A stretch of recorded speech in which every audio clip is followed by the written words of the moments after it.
दर्जी बचा हुआ कपड़ा क्या खुद रख सकता है? मैं टेलर का काम करता हूँ। कपड़े सीने के बाद जो कपड़ा बच जाता है, अगर ज़्यादा कपड़ा है तो वापस कर देते हैं, लेकिन वो कपड़ा जो गाहक के किसी काम का नहीं होता, जैसे कुतरन वगैरह, इस कुतरन का क्या हुक्म है? कतरन है, पता नहीं कुतरन कहते हैं। क्या इसका बेचना या ख़ुद घर में बिस्तर वगैरह बनाना सही है? समीउल्लाह आदम इंडिया से। देखें, टेलर जानबूझकर तो कपड़ा ना काटे ज़्यादा। बाज़ दफ़ा ये होता है ना, टेलर को इजाज़त दे दी जाए कि जो बचा हुआ कपड़ा है आप रख लें, तो वो ज़्यादा से ज़्यादा बचाने की कोशिश करता है, तो ये तो बिल्कुल हराम नाजायज़ है। लेकिन पूरी ईमानदारी के साथ उसने कपड़ा बनाया, लिबास बनाया, सिया, फिर कुछ ऐसे कतरन जिसे कहते हैं वो बच गई, वो थोड़ा कपड़ा बच गया जो कस्टमर के काम का नहीं है, तो फिर कस्टमर की तरफ से दलालतन इजाज़त दी होती है कि भाई जो चाहे करो, यानी वो उसको इसमें कोई दिलचस्पी नहीं होती, तो फिर वो टेलर रख सकता है, उसको अपने इस्तेमाल में ला सकता है।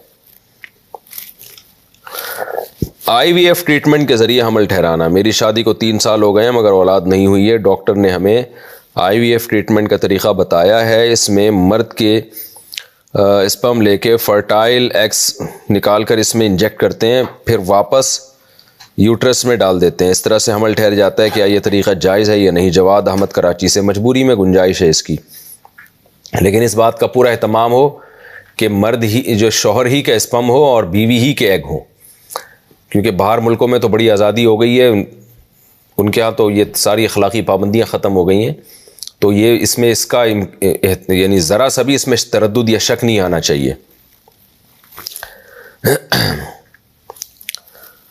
लड़कियों का फोर्सेस ज्वाइन करना। क्या लड़कियों का आर्मी या दीगर फोर्सेस में जाने की शरअन इजाज़त है? सना साहिबा कराची से।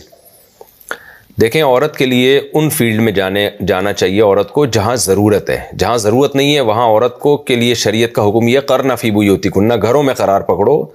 ख़ानदानी निज़ाम जो चलता है वो औरत के घर में रहने से चलता है, और फिर औरत का घर से बाहर निकलने में फितना भी है। तो फ़ौज में तो लड़ाई एक काम है ना, लड़ाई तो लड़ना तो मर्दों का काम है। तो वो किसी ने एक तस्वीर शाये की थी फेसबुक पे, किसी अमेरिकन आर्मी की किसी फ़ौजी की जो लड़की थी, तो उसके लंबे बाल और वो खड़ी हुई है, तो नीचे लिखा हुआ किसी ने कि भाई अब समझ में नहीं आ रहा इससे हम लड़ें या इससे हम शादी करें। तो औरत मैदान जंग में लड़ने के लिए नहीं है। ठीक है, बाद सहाबियात से कुछ वाक़यात साबित हैं, और ऐसे तो चंद केसेस तो हर जगह होते हैं कि वो मैदान जंग में घोड़े पे निकली, लड़ाई की उन्होंने। तो चंद औरतें उस दौर में भी रही हैं कि जब मुसलमानों को ज़रूरत होती थी तो वो मैदान जंग में घोड़े पर सवार होकर आ भी जाया करती थी, लेकिन नॉर्मली हमेशा से दुनिया में फोर्सेस जिनका काम लड़ना है उनमें मर्दों ही को भर्ती किया जाता है। आज भी देख लें आप, पूरी दुनिया में अगर ख़वातीन फोर्सेस में हैं भी तो उनकी तादाद बहुत थोड़ी है। तो फिर भी अगर वाकई फ़ौज में ज़रूरत है ख़वातीन की, अब ये तो आपको आर्मी या फोर्सेस के इदारे ही बताएंगे, ये तो मैं नहीं बता सकता कि फ़ौज में ख़वातीन की क्या ज़रूरत है। अगर वाकई ज़रूरत है तो फिर जाना भी जायज़ है, लेकिन ज़ाहिर है उसमें पर्दे की पाबंदियाँ और शरीयत के अहकामात को हर जगह पूरा करना पड़ेगा, चाहे आप फोर्सेस में जाएं या चाहे आप घर में रहें।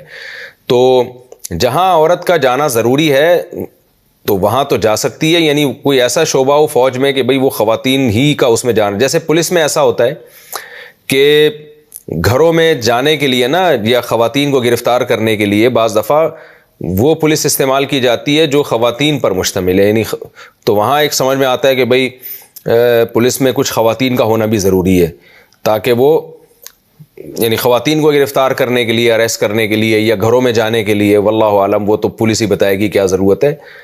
तो अगर ज़रूरत है तो किसी भी शोबे में वहाँ ख़वातीन जा सकती हैं, ज़रूरत नहीं है तो फिर ये चीज़ काबिल हौसला अफजाई नहीं है।